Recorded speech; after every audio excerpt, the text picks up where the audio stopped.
we're professionals, right? Ish.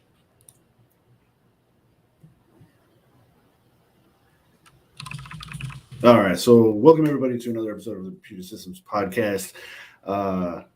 Today we're going to be talking about a few of the recent hardware launches, some performance results, things like that. We have Matt coming on. We'll have Kelly here, William for the product side of things, and this one's a little.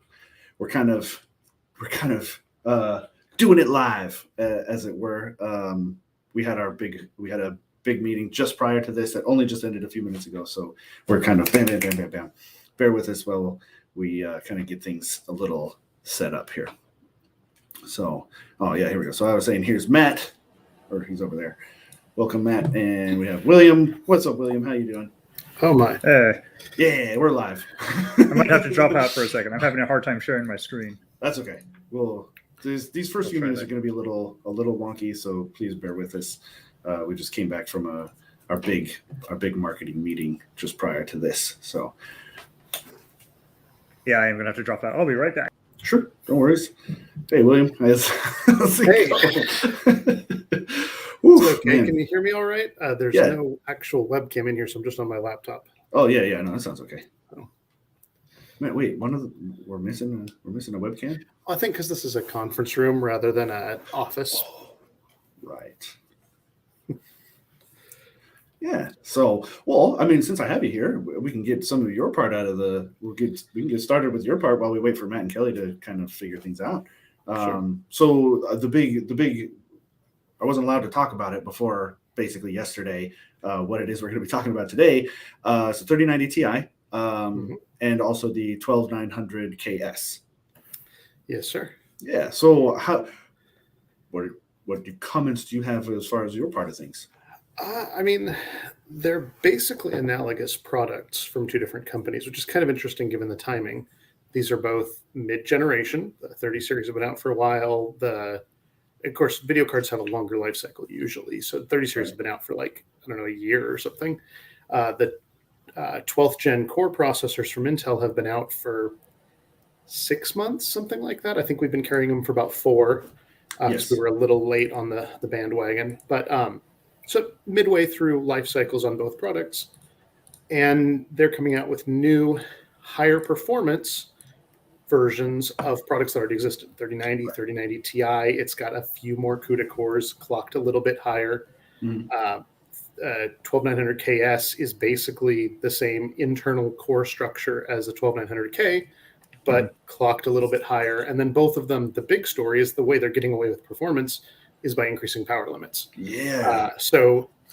Although some of that, that's super true for the 3090 Ti, but what's interesting to me with the KS is they've increased the turbo power limit, but not the total power limit. So, if you're completely using the CPU, it shouldn't be any different than the normal K. Yeah, and we don't see much. We see, I think, a few percent in a lot of cases, up to 8% at the most in, was it something in Unreal? Yeah. So neither of these have dramatic performance increases. It's a few percent in both cases, So it's just interesting that they're so close together. It's not the first time these sorts of things have launched. NVIDIA's done TI versions before. Intel, this is probably the highest profile one, but they have done a mid-generation premium specialty product a few times. Sure. A couple generations ago, it was the 108086 or something like that there's the 8086, and then there was a 10900KS or 9900KS. It was one of those, exactly. And that one was really interesting because it was only available to SI system integrators, like us or Dell or those kind of people. This one, it's supposed to be available to everybody, right? The 12900KS. I think eventually, at least. I think the launch, my impression was it was a system integrator sort of focused thing, but I don't think that's the permanent plan. Okay. Yeah, I do believe it's supposed to be more widely available, period. Because I know some of those other ones, these special models, we just never even listed them because it was well, we know we can get a dozen but like, yeah, okay, that's great if you're like building your own computer. But for us as a company, that's a day's worth of product. Like, Yeah, it is and nowhere this time near around- enough. Yeah, I think they got the memo on that because we've got 100, I think, on the shelf. Good. So we've got plenty as a good start, and we can get more. Sorry, the lighting in here is not particularly. I was going to say, did they turn the lights out on you? No, the lights are up there. It's just Just the gotta turn up the laptop brightness webcam on your being weird. monitor. I was about to say, yeah, I think I'm just going to try and jack that up. That's a trick at home that works. I have on the other two monitors. It's just white web pages to help because I'm kind of backlit myself. Yeah. This is an interesting one. And as far as like the 3090 and 3090 Ti go, I feel like it's kind of a weird product in itself. It's I've been tossing around kind of in my own head and amongst my own like friends and stuff that it's really a Titan card. They just didn't call it that at this time around. No, they dropped the brand. Yeah, the 2000 right, the 20 series cards had the 2080 Ti, and then the RTX Titan.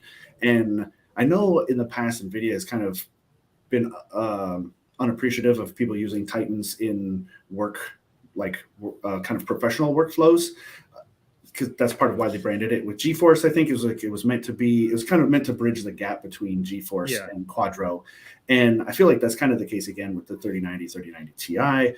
And I mean, does that feel right? It seems. I think so. Titan definitely was like that bridge. It was the in between GeForce and Quadro. I think a lot of that bridge is just kind of gone now. Sure. Like they've really eroded the differences between GeForce and Quadro. It used to be that like Quadro had 10-bit display out support. GeForce now supports that. Sure. They had higher VRAM, and that is true. And like still the 3090 Titan is kind of like the in between.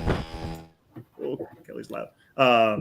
So there is still kind of that, but like, there's a lot of the stuff, even like driver support. They now have the studio drivers for GeForce that they don't do as much as they do on the Quadro line, but man, they are way less problematic for people in professional applications than the old GeForce, or sorry, the game ready drivers. So they've kind of eroded that, and that might be why they dropped the Titan designator, is because like, well, now everything GeForce is kind of that in between, as far, going all the way up to Quadro. It's just like it now all has that. Well, remember, they've also dropped the Quadro name. Yes, I know. I still call it Quadro because I don't want to keep calling it like RTX series, because RTX A series. Did they drop the A? Oh, here. No, the A is there. No, the A is still there. Kelly? I still just worry that the next series they do is going to be like the B6000 or something. And then it's going to be like, now what do we call it? The RTX B series? But now, like, that's not a product family. That's a product line. Yeah, I assume just refer to it as professional. That might just be which is still an awkward thing because that's not a brand. But what is they've announced what the next gen and like next thing after Ampere is, right? What was it? It was some weird I've never heard of. Well, they probably announced like the product name, I'm sure, or the code name. Yeah, that's what the A is from. That's what the Quadro M and P and all of those were always the Maxwell, code name. Yeah, Pascal. Oh, right. So we might skip from A to like M and then back to B and then to Q. Let's just remember they've announced what the next one is. I don't know if there'll be professional video cards using it, but they've announced at GTC what the next one's going to be. It was a scientist name I've never heard of before. Nouveau? No. We're getting either way, we're getting a little off topic here, but I think at this point, GeForce is well enough established for professional use that we don't need that in between anymore. And honestly, I'm happy with it. I'm glad they just called it 3090 and 3090 Ti, because keeping all those Titan lines straight was kind of a pain, because we had Titan and then Titan Black and then Titan X and then Titan XP, which and Lil P and then Little P, but like other people were already calling the old Titan the Titan XP because we had another Titan X. And then there's the Titan RTX, and then it was so confusing to keep straight what was current gen. So I'm really happy personally that they moved to just it's just the top end SKU, and here's the generation is just the 3000. Yeah. But I mean, talking about, sorry, go ahead. Well, it's just an interesting question because I haven't seen this in quite a while from us as well. Perverted Angel Mark asks, have you guys tested anything with the Tesla cards, newer or older? No display outputs make some of the games a pain. Pro work though, I don't know. Not for this stuff. Dawn has tested some of it, I think, in scientific applications, if I recall. But a lot of those, the bigger problem than no display output is no fan. Most of those are passive cards, which means you need to put it in a rack mount with giant fans in front of it. So it's loud and not a form factor most people can take advantage of. Yeah, they're great for like data center. And we did some. We're like, oh yeah, here's 8 Tesla cards in this thing that like you don't want to be within 100 yards of because it's going to blow your eardrums out. So like we did some of those. I don't think we do very many of those anymore. We still do like quad, or don't we even every once in a while do like octa quadro? We have in a rack. The platforms for that keep getting harder and harder to find and to work with. So 4 is the most we're doing these days. Yeah. But, and honestly, at a certain point, splitting it up into separate units, I've heard a lot of people prefer, because there's a lot of things like access. Like if you're using it as a render node, having it all in one node like sounds great, except when, oh, well, hey, we actually have 2 artists who want to render something. How do you share that node? You've got to do like scheduling. Whereas if there's 2 nodes, you can just be like, oh, well, they get one and they get one. And if someone's not using all of it, then they can use both. Like the scaling's good enough. You don't have to have it in the same system. It can be spread out. And there's other things like how many CPU cores and how much system RAM you need for each GPU, depending on what workload you're doing, bandwidth to and from the system over, networking, all sorts of things like that. So yeah, there's definitely a limit to how many you want to cram in a single unit most of the time. Yeah. So, Houston, you mind if we talk performance for a bit? Oh, I mean, Man, I want to talk about some of our performance stuff. That's kind of what we scheduled you here for, so I suppose. Yeah. I want to show I want to show numbers and charts and graphs. Man, Matt is so very proud of his bar charts. I like bar charts. We'll go right ahead. We'll jump right into family. it. Hey, there you go. Welcome, Kelly. We like our charts. Join the show. We finally got your mic working and everything. I love it. So Kelly's actually a completely metahuman render right now. That's why his video kind of is tweaking out. It's running on a laptop, so kind of. Yeah, I don't know what that's all about. I don't know. This is what happens when we have all of 2 minutes before the stream started. Everyone run to find an office, because we're actually all in the same building today, which is unusual. Okay, performance though. Performance. So I think I want to start with the 3090 Ti. I mean, that's the one that has been out the longest now, because the 12900KS that was just launched. We're only just about allowed to talk about it yesterday. Yeah, yesterday. But the 3090 Ti, I mean, there are some use cases where I think people will go for it. Like DaVinci Resolve, at least for me, in like the video, photo, post-production kind of world, is probably the biggest use for it. And like, it's not a huge benefit over the 3090, but it's also not that much different of going from like a 3080 Ti to a 3090. To me, the biggest problem with the 3090 Ti for Resolve in particular is often when you're getting up to like this level, people aren't looking at single GPU. There tends to be like a point where like they get up to like 3080 Ti or so, and then once you get beyond that, they're actually looking at dual GPUs. They still want like the 3090 for the higher VRAM, because like those kind of workflows need both higher VRAM and more power. And the problem with 3090 Ti is that it's higher power draw, like we were talking about. And I don't think we've even worked out if we can do dual GPU. William, do you have? We haven't gotten a second one yet. We have one, so we don't know. We need a second one in order to test. We've got a shipment of them coming this week, but so far as I'm aware, they haven't arrived yet.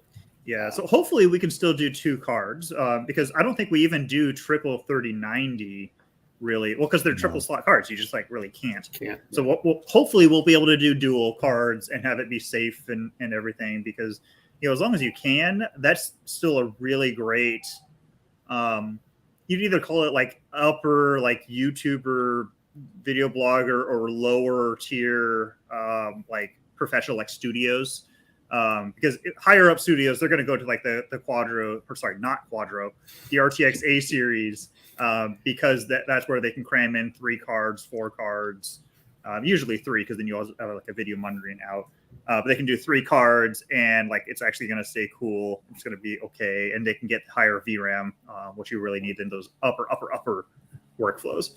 So still though, for Resolve, there's going to be some people that want 1 or 2 GPUs, and I think it's a fine card there. I don't think it's any sort of like price gouging by Nvidia. Like, yeah, it's expensive, but for those workflows, you know, where your time is money, being able to have that extra performance, I think is fine.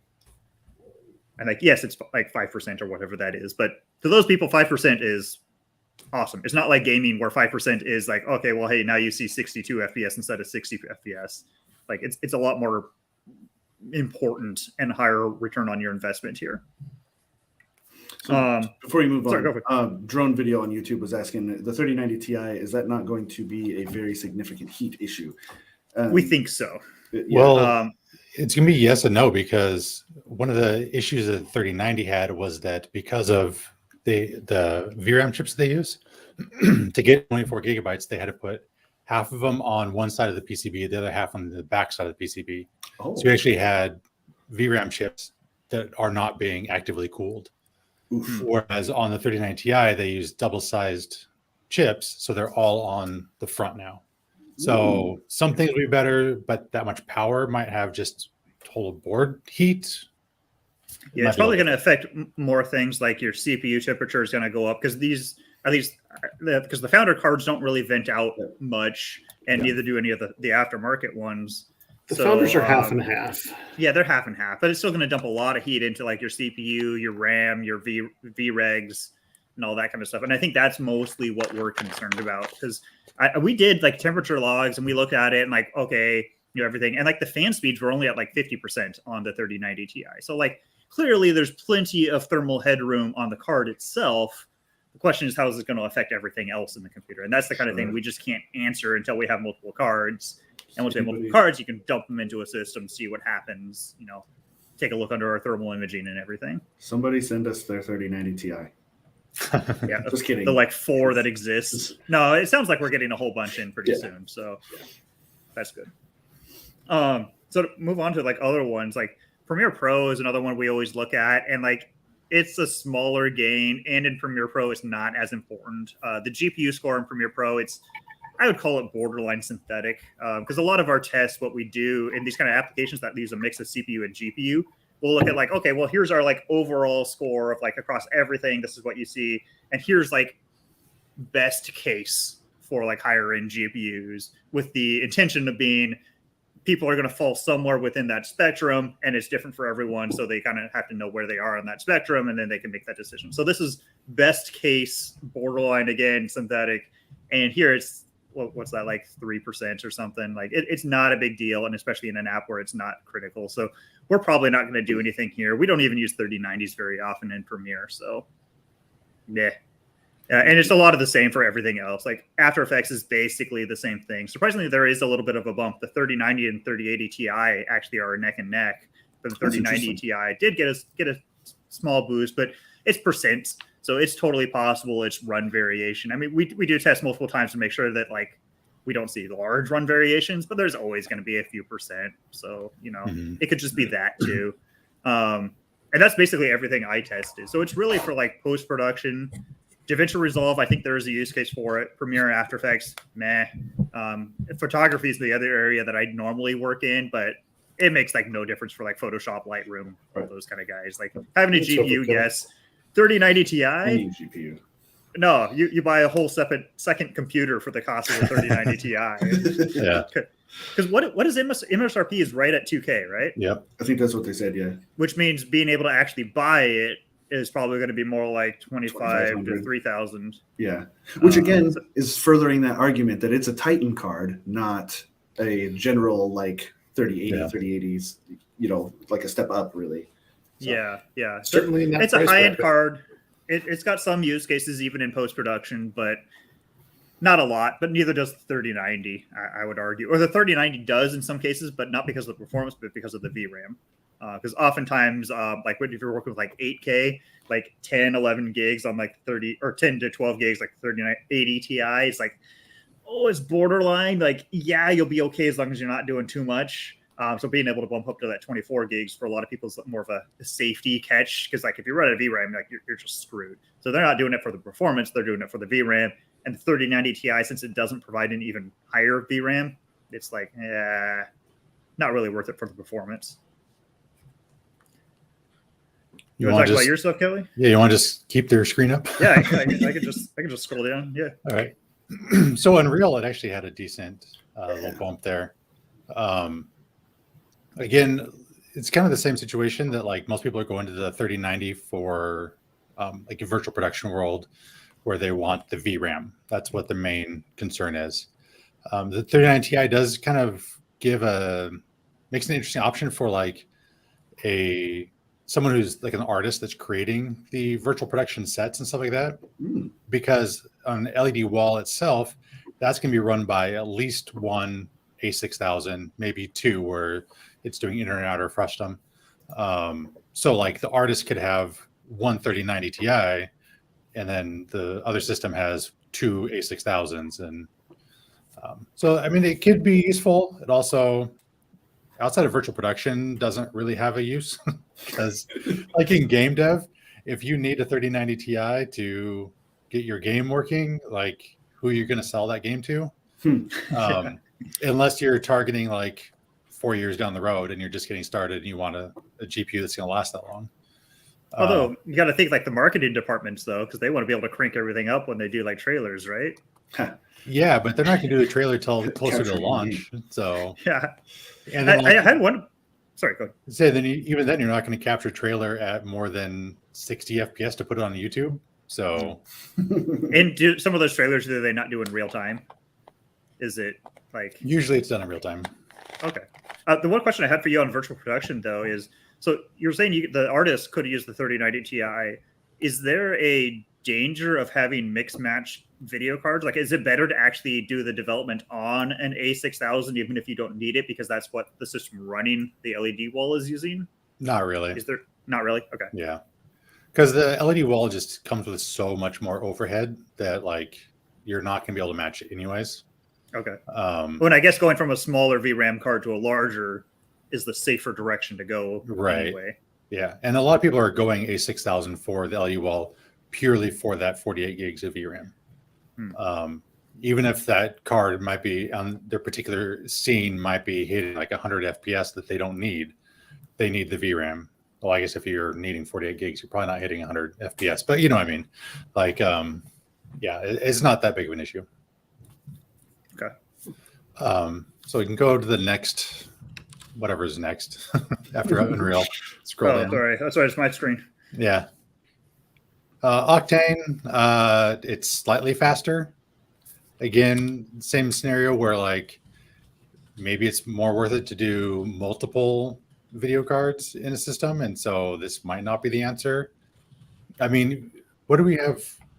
We have 3080 in blower or 3080 Ti in blower? I can't remember. I know for sure we have turbo 3080s. Yeah, 3080. Okay. but Like, I'd have to look it's gonna be interesting to test like how many of those can we put in the system versus two 3090 Ti's for rendering. Like it might be better off doing 3 or 4 3080s and then just one versus two 3090 Ti's. So that'll be interesting.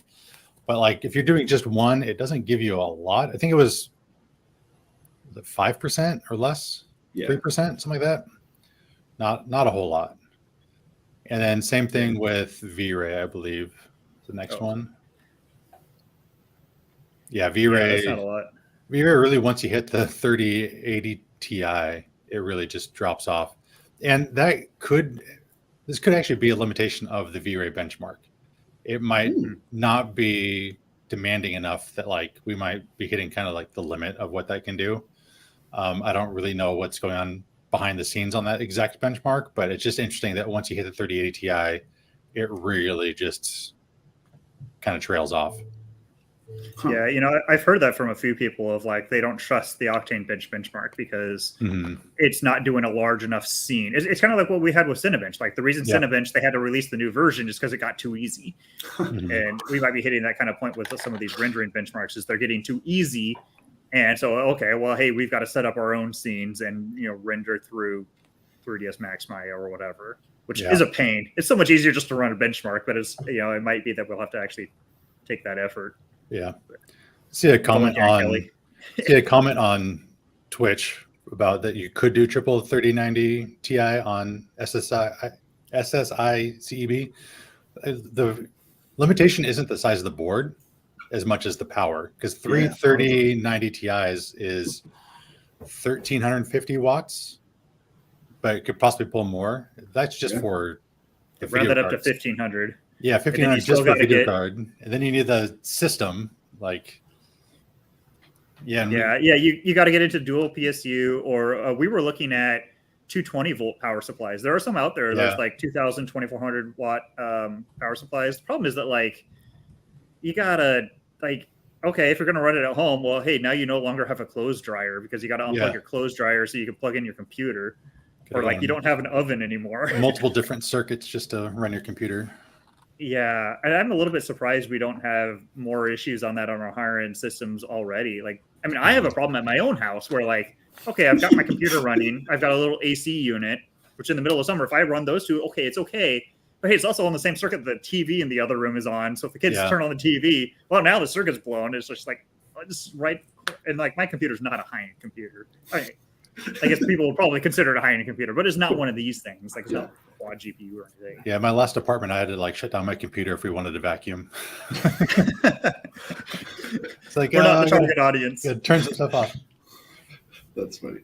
Yeah, I think that's all of my benchmarks.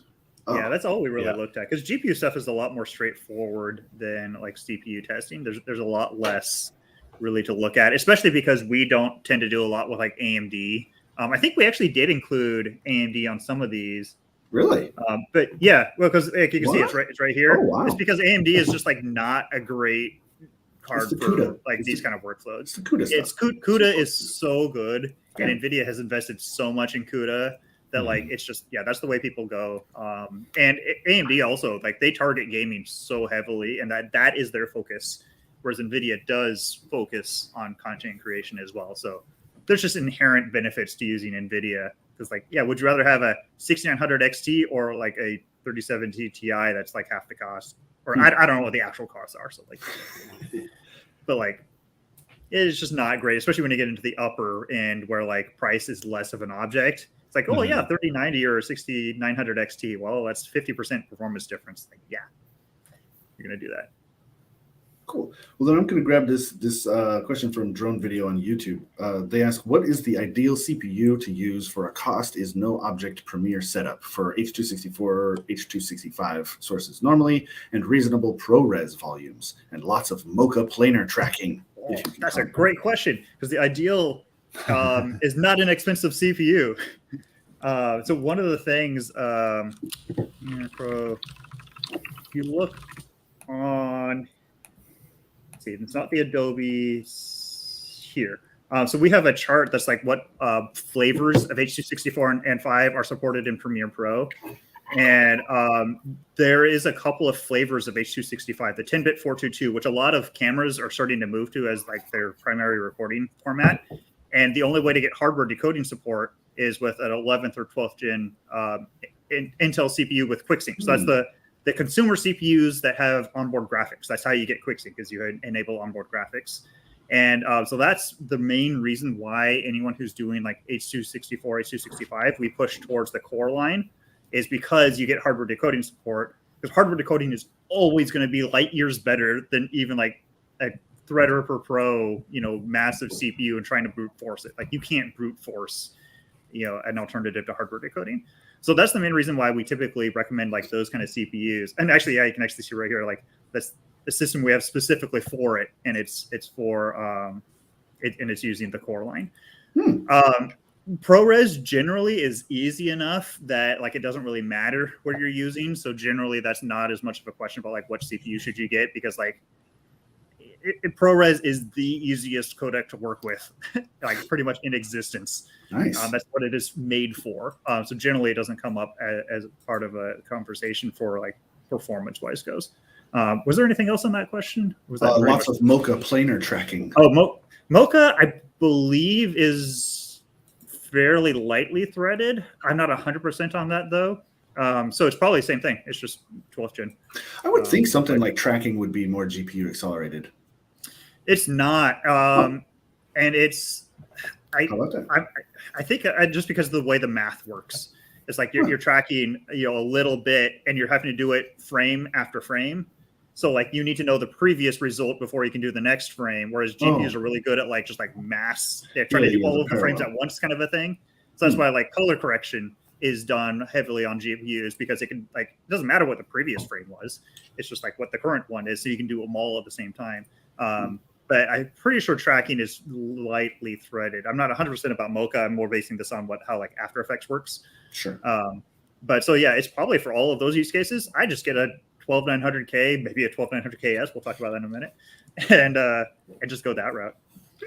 Cool. Spoiler alerts. Yeah. Spoilers. Right. Well, cool. Yeah, I guess that's a good segue on into the newest product that we just was able to talk about yesterday, the 12900KS. Ooh. This is what the box looks like, at least. I guess I could get the CPU and I could show you, but it looks like a normal CPU. Yeah, I can't imagine much has changed there, right? No, it really hasn't. Yeah. Yeah, I mean, if there's no other questions to take, we can just jump right into it. So I think the main thing to kind of point out with the 12900KS is the price, because I think we were expecting it to be a little bit less, at least me personally. That is based on like nothing really like we've heard or anything, but I was hoping it'd be like a small price premium. I think some people were even talking about, it'll be a replacement to the K. They're just going to replace it with the KS and, same, pricing, kind of how, was it AMD does that every once in a while with the Ryzen chips, like they'll replace one. Like they did that with their second gen. Like, I don't remember. Yeah, I think they've done a couple things like that. Yeah, but Intel, no, they just decided to make it more expensive. So it's $739 versus $589 for the normal K, which is a 50 or 60. Yeah, dollar difference. So it's a small price premium. I mean, that's not massive. It's not a huge increase, but it's a hefty increase if you're talking about just the CPU cost. I mean, we always like to think about it in terms of like the entire system. And like, hey, if you're getting a $4,000 computer, $150 is not that big of a deal. So like, it's not as big of a deal. You don't have to have a $150 or because whatever that is in percent, like 10%, you don't have to have a 10% performance gain to go along with it, because again, you're investing so much money. But as far as like specs and stuff, like it's basically the same thing. I think in some of our other ones, we have actual specs table. Find one of those. Yeah, it's basically max turbo frequency has gone up. If you look, they have a whole bunch of turbo frequencies now. There's like 5 different specs for turbo frequency. I think we just listed the max. Yeah, because you have the P core max, the E core max. You have turbo 3.0. You have turbo 2.0. And so I mostly just was like, what's the max? Yeah. It's really too confusing. So there's that is higher. The processor base power is higher. That one, base power is kind of weird though to me. Like I hate it as a spec because nothing ever runs at base. Right. Ever. But yeah, the base power is supposed to be higher, but the maximum turbo, I think we were talking about this a while ago, is identical. So technically, if you are running the CPU all out, it shouldn't be any higher power draw than the normal K. Okay, that's nice. It usually doesn't actually work out that way. But. Yeah. Huh. Nice. Let's see.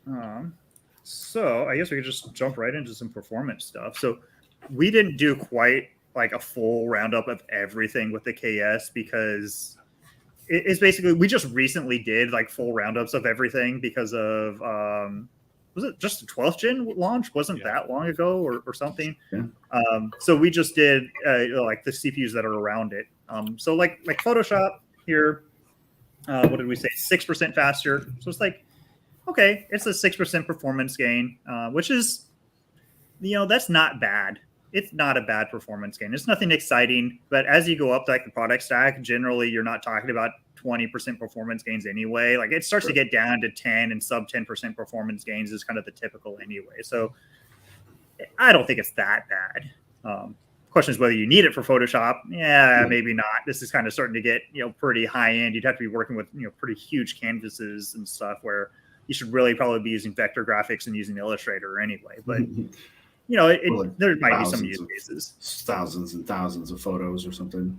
Yeah, I mean, tons and tons of layers is definitely another way like it can help out. And, so there probably is a use case there. I don't know if we'll even list it on our recommended systems. I don't know if, William, if you've even decided yet if we are or not. But it'll probably end up on them, at least anywhere that it has potential performance advantage. But we aren't listing it quite yet because we're waiting for an updated BIOS for our motherboard. Right. Yeah. Actually, I hit that one in just a minute too. So Lightroom is even less. Like it was like nothing in Lightroom. So it's like we probably won't even list it on the Lightroom systems because I mean, come on, there's no point. Intel still has like a great lead over AMD, and actually in Photoshop too. I'll go back up there. Like the lead over AMD is pretty nice, and like 12900KS extends it there.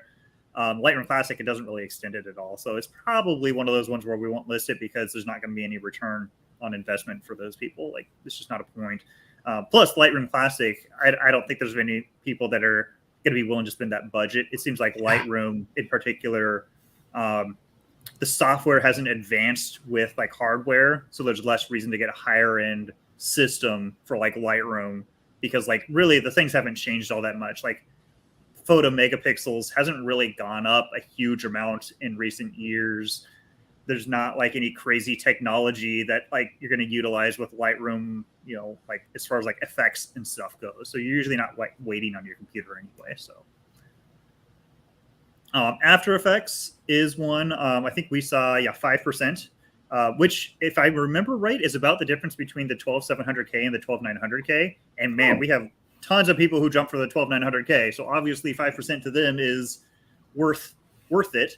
So 12900KS might also be another one where it's like, it's not going to be for everyone, but it's another like in between step before you go up to like the really high end workflows where you need crazy amounts of RAM. Because I mean, these platforms are all 128 gigs of RAM, which is fine for a lot of people, but at a certain point, you've got to go up to like Threadripper Pro in order to get 256, 512, those kind of ranges.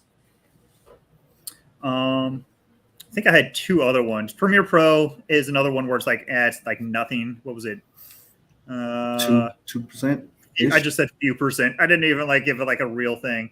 There was a few instances where like it makes sense, but most of those like 4K, 8K red playback, most of those people actually doing that are going to be on Threadripper Pro anyway. So it's one of those like, there's a gain in these workflows, but no one actually is going to be doing that or looking at this level of a CPU for those workflows. So it's like, whatever. It's kind of like Kelly's stuff where like, the GPU is way faster if you do like, 480p and you take the CPU totally out of the question, kind of a thing. Or is it backwards where CPU testing, you have to do it that way? I forget which way it is. I'm not game dev. And then Resolve is kind of the same thing. It's like 2%. So at least with my stuff, it's like, it's either a nothing with like on the video side, it's like nothing. And then on the like motion graphics and Photoshop side, there is a small gain that some people will find useful. So it's very much a mixed bag. Sometimes it's okay, return on your investment.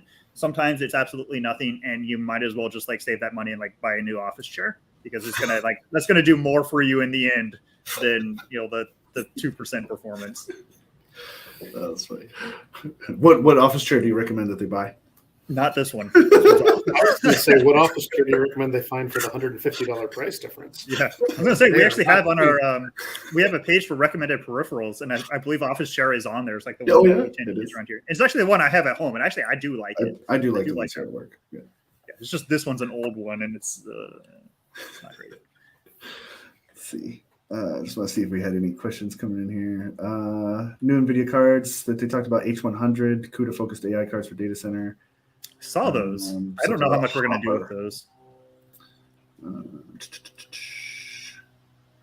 And then I think more of a rhetorical question about tracking being done with both, handling frame data in some, and then taking a load off the CPU. Without knowing more about how it exactly works, it's hard to comment. Yeah, and a lot of that stuff, they don't even like tell you how it works. Like it's trade secrets. Spooky stuff. Like, well, go to NAB in a few weeks, and maybe you'll be able to talk to like the Mocha guys. Yeah. Well, if they're even there, I don't know. NAB's weird this year. All right.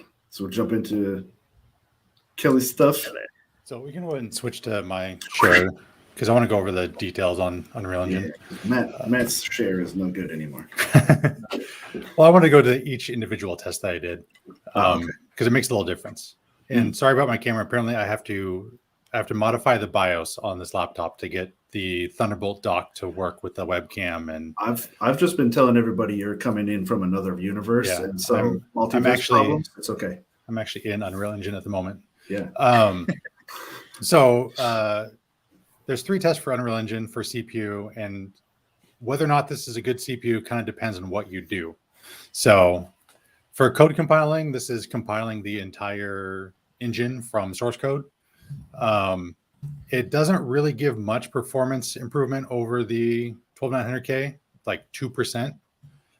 And for the extra $60, you can get a much bigger improvement just going up to the 5950. So kind of doesn't help a whole lot here. Building lighting gets a better improvement over the 12900K, but still behind the 5950. So again, it might be kind of better just to spend the extra $60 to get the 5950. And then in compiling shaders, which is the one task that everybody in Unreal Engine deals with, there's zero difference between the 12900KS and the 12900K, and they're both well ahead of the 5950 or the 5900. So again, it kind of doesn't really matter. It seems like either if you're not worried about the first 2 tests, just stick with the 12900. If you do worry about those things more, then a few extra bucks for 5950 is probably the better way to go. And it's probably going to be easier to do as well because it's DDR4. Yeah. Because this is all of our 12900K and KS testing now is using DDR5, which I believe there's still supply issues. Yeah, and maybe cost differences. I'm not sure. I've not been paying attention to that anymore. William might know that more. But Yeah, DDR5 is still more expensive. yeah. Okay. So that $60 difference might not actually even exist. Yeah, because once you factor in the RAM, it might just wipe everything out. So like overall, it's what I say 2.5%, I believe. Yeah, 2.5% increase over the 12900. And then about another 2.5% behind the 5950. So I don't know. I feel like you're better off with either of the CPUs that were already out there. So not that great. And if you look at rendering, these are not the grade of CPUs for rendering anyways. The only people who are doing rendering on this class of CPU are people who primarily focused on the 3D modeling, maybe doing simulations and that kind of stuff, because a lot of simulations are still single threaded. And then just want to be able to do like some test renders and stuff, and then maybe push the entire like movie scene to a different render system, or just rendered overnight and they don't care about how long it takes anyways. But you still kind of want to know if you're doing a test render and it's only going to take a minute, you still want to, if it's a minute versus 30 seconds, it might just make your day a little bit nicer. Yeah. So you get about 5% improvement over the 12900K. So there's 2 bars on this chart now. I've changed up my Cinebench charts from last time. The difference is Intel has this really high boost right out of the gate for like the first minute and a half, something like that. I can't remember what the exact time frame is. Probably depends on the motherboard. Yeah, it does depend on the motherboard. Oh, wow. So when you like run a Cinebench, there's 2 different ways you can do it. You can either do a single pass, which takes about a minute, or you can do a 10-minute loop. And a 10-minute loop is kind of more realistic for rendering. Like it's not often you're rendering one frame. That's just a really quick render. But if you do that, you get this really high score. And that's what you'll see on a lot of reviewers using, is that really quick test, because it's fast. Like a lot of reviewers are trying to do like this plus 30 different games and a bunch of stuff. So they just do the quickest test they can do. So you get that high score. But if you do a 10-minute test, it drops it by 2,000 points, which is like 10%. It's a chunk. Yeah. So I included both bars so you could really compare. So yeah, you get a performance improvement, which actually moves it ahead of Ryzen 5950, which is pretty impressive because that has more cores. And typically CPU rendering cares more about cores than speed. So it's actually kind of a nice boost there. If you're looking at a nice 3D modeling system that is doing some like physics simulations, not fluid simulations, because that needs a lot more cores. But other physics simulations are still single threaded. This actually makes a nice little platform. It's interesting though, like looking at that, like I'm really glad you're doing these like throttle tests on that, because man, someone going in and if they just look at, I don't know how different people do, but they might just look at Tom Hardware or Nantec or whatever. Again, I don't know how they do their testing, but they might look at those or like YouTubers, and they'll expect a whole lot more out of like the Intel CPUs when in reality, Intel and AMD are a lot closer in terms of performance than what you might expect by just looking at people who just run a quick benchmark and then move on. Yeah. It was actually one of our customers that caught that because that's what our original article writing was based off of, was that quick test, and it matched what Tom's Hardware and Nantec, everybody else was posting. So I was like, oh, everything's matching up. So obviously we're doing it right. But then our production department, when they benchmark, because when you buy a computer from us, we run all these benchmarks on the system before it ships, and you can see all that data. And this customer's like, wait, this test came out way lower than what you published on an article and what everyone else has published, and dove into it. And it's because production was like doing a soak test to like really burn in these systems, and it comes up with a lower score. So that's why because they don't care about straight up performance as much. I think they do. They use that to make sure everything's performing right, but they're also loading the system because one of the points is to make it, if it's going to break, make it break for us before it ships. Exactly. So, man, that's a lot easier and better for everyone. And so they really stress it. They run things over and over and over and over. Yeah.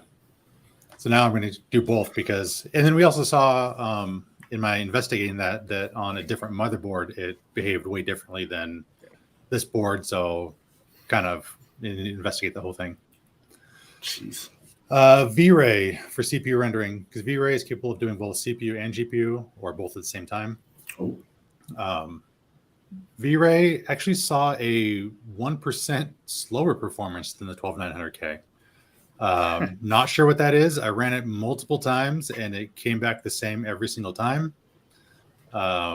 Weird. So yeah, not really seeing any performance improvement, but V-Ray has always really scaled with CPU cores. And even in previous testing, the core speed didn't have as much of an impact as as Cinebench does. So it's not terribly surprising. I was just a little surprised that it went backwards. I thought it still would have been a little bit faster. Right. Like maybe it could 2% faster or something, but it somehow went slower. Yeah, I do wonder a little bit. So I think William mentioned that we're not listing it yet, even though we have product on shelf, because we're waiting on a BIOS update. So I wonder if it might be the same kind of thing that I ran into. So what I ran into in specific was in Premiere Pro, only in Premiere Pro and only for live playback. Some of the tests we run were giving awful performance, like a third of what it should be giving, or a third of what like the 12900K is giving. And we saw that a while ago, actually on a gigabyte motherboard, like when we first got, in hand 12900KS for us to start doing, qualification, testing and everything. And at that point, it was like, oh, well, it's just early BIOS, we just got to wait.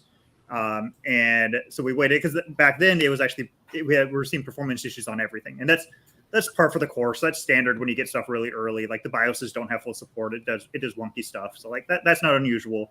And then the gigabyte, we actually, they got us an updated BIOS. Everything's looking great. Everything was performing fine. We got an updated BIOS from Asus because we primarily use Asus on our core boards. The was it the ProArt Z690 or something like that. But on that board is where we were seeing weird Premiere Pro performance and just really low in that one test or in a couple of tests, but just in Premiere Pro. But the gigabyte was fine then. So for most of these charts is with the Asus board, but I had to switch to Gigabyte for my Premiere Pro because, like, I mean, in our articles, we're talking about performance, not full system stuff. It's really straight up performance. So we just swapped over. But it could be like this V-Ray. Like, once they fix that problem with Premiere, it might percolate down to V-Ray or something. Who knows? Yeah. It's always really hard to know when you have stuff that's either at launch or pre-launch, or even for the first couple of weeks after launch. Like, things get kind of wonky sometimes. Yeah. And in the long scheme of things, I wasn't too worried about it for this because we're not selling this CPU for a V-Ray rendering system anyways. Oh.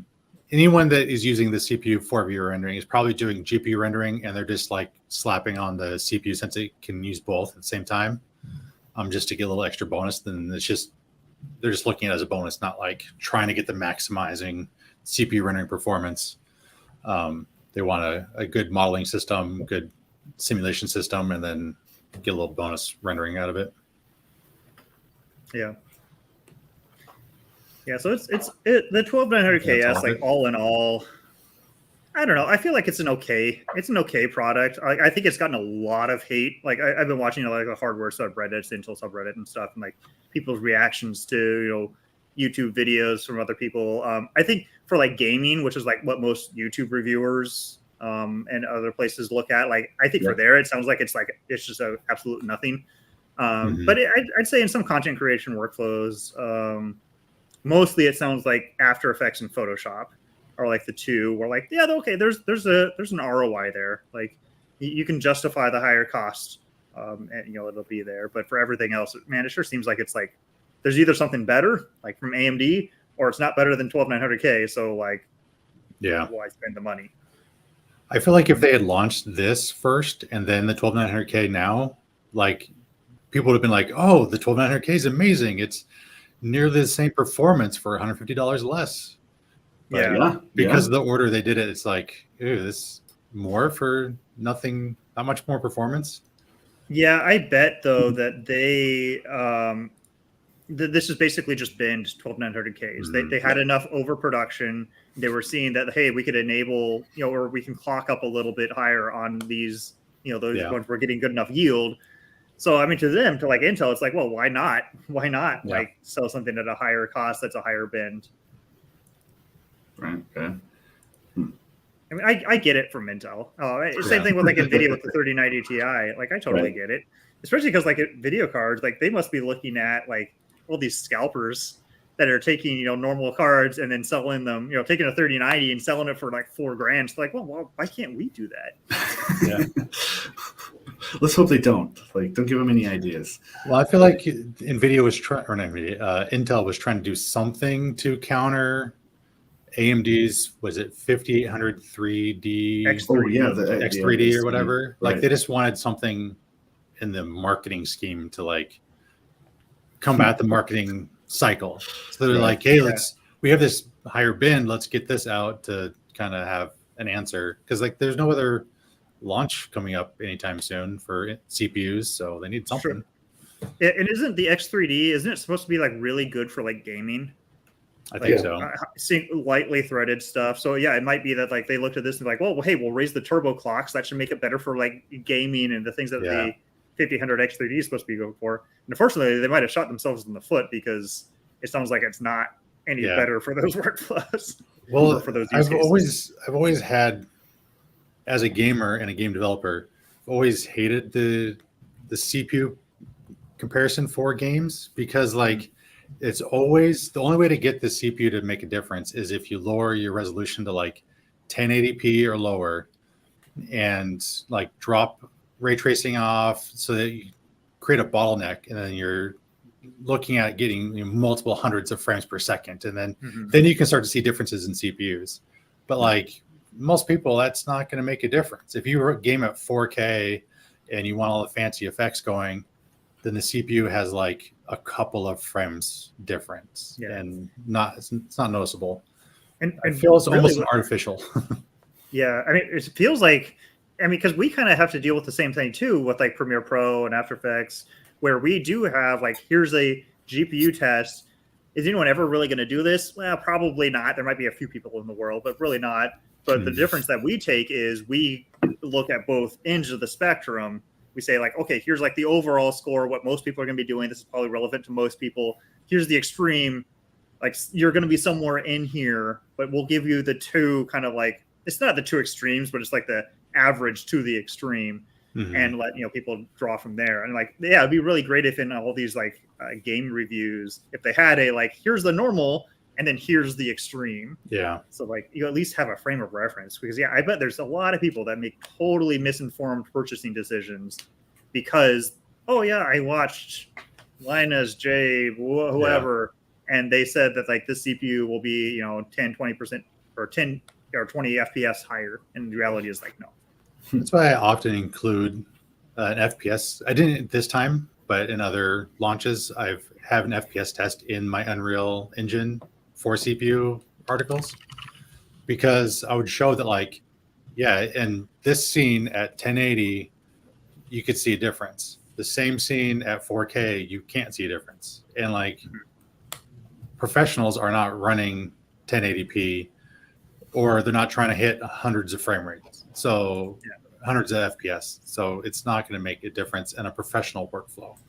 For some gamers, maybe they'll get, if you're good enough that you're running a couple hundred frames per second and have those high refresh rate monitors and all that stuff, maybe it'll make a difference, but not in a professional workflow. Yeah. Brian? Yeah. So just before, as we're wrapping up here, we have this interesting question from Sonic521 on Twitch. I also have a question. What's up with the new power supply standard thing by Intel? From what I saw, it looks like it's just trying to counter NVIDIA's absurdly large power spikes that happen for a split second. It's a really cool spec. That's the ATX 12 thing, right? No. So there's two. There's two like newish specs. There was one where they were trying to transition the power supply to only provide 12 volt, and then the motherboard has to convert it to 5 volt, 3.3 volt. I guess mostly just those two, because like a SATA hard drive needs 5 volt and 12 volt. Video cards just need 12, so like it's really straightforward. There's a lot of things on motherboards that need 3.3 volt, and so what the idea is, the power supply can be a whole lot simpler, a whole lot more efficient, but then it tax that onto the motherboard now has to do all that converting. So that means like, hey, you want to plug in your SATA drive? Well, not only have to plug data into your motherboard, now you also have to get power from the motherboard. So that's the 12 volt spec. That's the idea of the 12 volt. That okay. Doesn't seem to be catching on a lot, and seems to be tailored toward lower power stuff that doesn't need, imagine a motherboard that had 12 PCI Express power connections for quad video cards. Yeah, or something. Right. You're not going to get that. That would take up real estate on a motherboard. The one that's new that I think he's talking about here is the ATX 3.0. Oh, that's and that's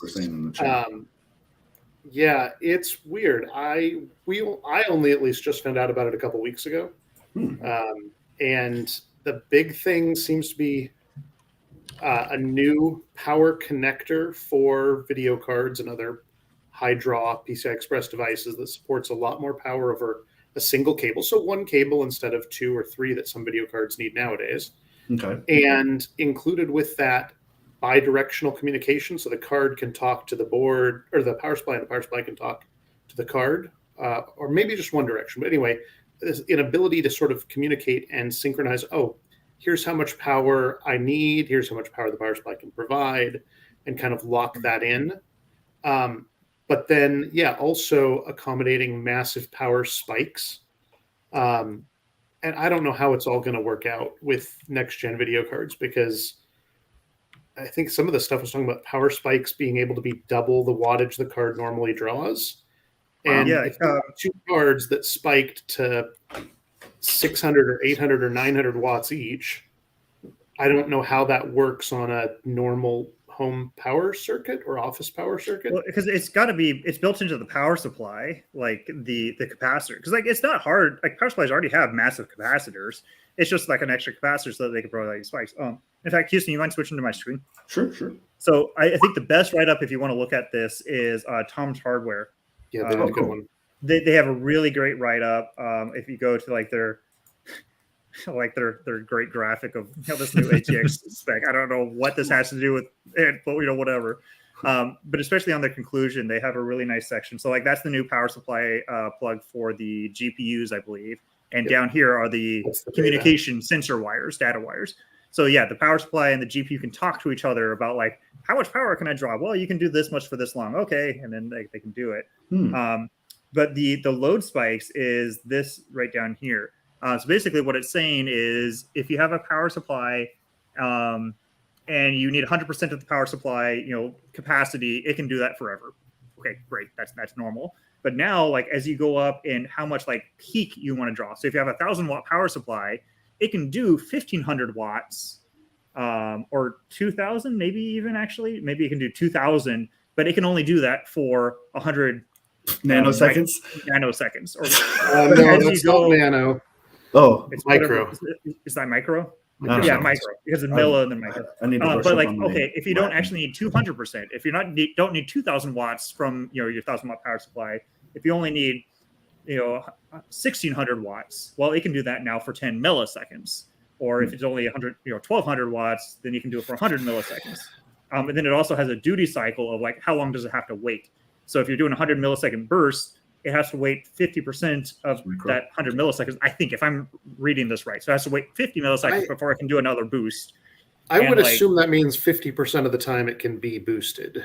It might be that too. I'm not sure. Again, it's super confusing, and I think we're gonna have a lot come out, about like what does this actually mean. But I think this is kind of cool. I don't know how useful it's going to be. Like, how much does a 100 milli or microsecond boost actually get you? Maybe in gaming it'll be important for like doing some like really. I have seen it where like a GPU will spike to over its rated like maximum GDP like as soon as you turn the machine on. Boost. Like, Yeah, no, just but like, this is like the power supply itself can go way beyond its spec.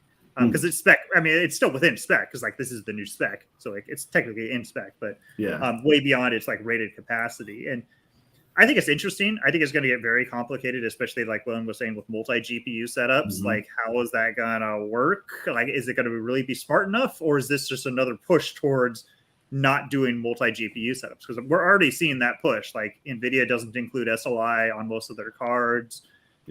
Blower style cards are becoming very difficult to find, just to stack them. So it might be just like RTX A series. Maybe it just won't support this, like, period. I believe Nvidia and AMD have already said that they want to support this spec. Intel has said, no, we're not supporting it, which makes sense from Intel because like Intel, like their first gen GPUs, like they're not going to want to try to work in. Oh, you mean on their GPUs? I was going to say it's their spec. Like they're the ones who wrote this up. Why are they saying? But yeah, for their first. But Intel's huge though. You got to think like Intel doing the power supply stuff is almost a different company from Intel doing GPUs. It wouldn't be the first time that Intel supported and prevented something from happening. So Thunderbolt comes to mind. Yeah, I was just going to say Thunderbolt is easier to get right now on AMD boards for us. That works. Than on Intel boards. It's easier to get Thunderbolt on a Mac system than on. Yeah. Well, that's just because like Apple, leased it exclusively for so long. But, yeah. But so it's a cool spec. It's an interesting spec. I don't think it's nearly as disruptive as the 12-volt spec. And the 12-volt thing is just too much. I'm sure Dell is going to use that on their small pre-builts and stuff. But yeah, I can see that. So no, we're probably never going to see it. This though, it's probably going to be similar form factor and everything. So it's really just like, hey, now you can use this one connector, and it'll allow you to do these boost thingies. I don't know. We're going to have to do a lot of testing. Like, I'm really interested in like, well, what are we going to do in like our test beds? Like, are we going to have to move all of our test beds to 1,600-watt power supplies because that'll let us boost more? Or is that unrealistic? Do we need to actually use like, okay, we're going to standardize on 1,000-watt power supplies for Core and Xeon, and then 1,600-watt for like Core and Ryzen, and like 1,600-watt for Xeon and Threadripper Pro. I don't know. So we might have to do like power supply scaling GPU testing. I like having less cords for the power supply. That's nice. Because the 3090 Ti takes three. Yeah. And you can't use the pigtails. It has to be the 3 dedicated lines. So. Yeah. I do also hope, I don't think it's a part of the spec, or maybe I haven't read enough into it. I really hope they can fix the 24-pin motherboard. Plus, like a lot of our boards need 2 or even 3 8-pins to the motherboard. Yeah. Oh man, it'd be really nice if they can get that down to like a smaller plug too, because that thing is bulky and huge and so many different plugs. Yeah, the why not CPU use pin's something always like in a terrible spot at the very top that you can't get Yeah, to. awful. Yeah, I can see where they might move that EPS to this 12-pin thing. That'd be cool because Yeah, it's that'd be still nice. basically 2 8s behind there, or, Yeah. yeah. And then just let the motherboard handle those internal 5-volt and 3.3-volt. I could see that, like That'd be passing in the motherboard to handle like stuff for like PCIe and like SATA and stuff like that seems stupid. But handling his own internal voltage, swapping, that I could see that. Yeah. We'll see. Right on. Well, that does bring us a little bit over our hour, so we'll wrap it up. Thanks, you guys. Anything else you want to mention or shout out or anything before we go? Only thing I can think of is just a note for people that we will be at NAB in a couple of weeks. So if you're heading out to Vegas during NAB, look us up. We're in the main hall near the main stage, actually, the entrance to the main stage. So definitely look us up if you happen to be there. Yeah, check it out. It's gonna be awesome. We're gonna have a lot of fun. All right. Well then, thank you, gentlemen, for joining us today. Oh, that's right. Necros did have a question about our cable management. We do not have any articles about it, but I'm going to pass that to our production team. I think that would be super That'd be a cool. really good article. To They have highlight internal SOPs. how we do that with pictures and stuff. So yes, I will kick that over to the right people that ask, because I do think that would be great content. So thank you again for reminding me that, Necros. But otherwise, thank you all for joining us today. Thank you, gentlemen, for taking time out of the day to join us for our quick little roundup of the 3090 Ti and 12900KS. Yeah, this is going to be great. Thank you, guys. And I always like to thank the audience as well. We do this pretty much every Wednesday, most Wednesdays, 1 p.m. Pacific. We do this sort of stuff. We bring external experts in as well to kind of give their perspective on what they do and how they do it. So mark your calendars, Wednesdays, 1 p.m. Pacific. We'll see y'all next time. Bye. That's it. Yeah.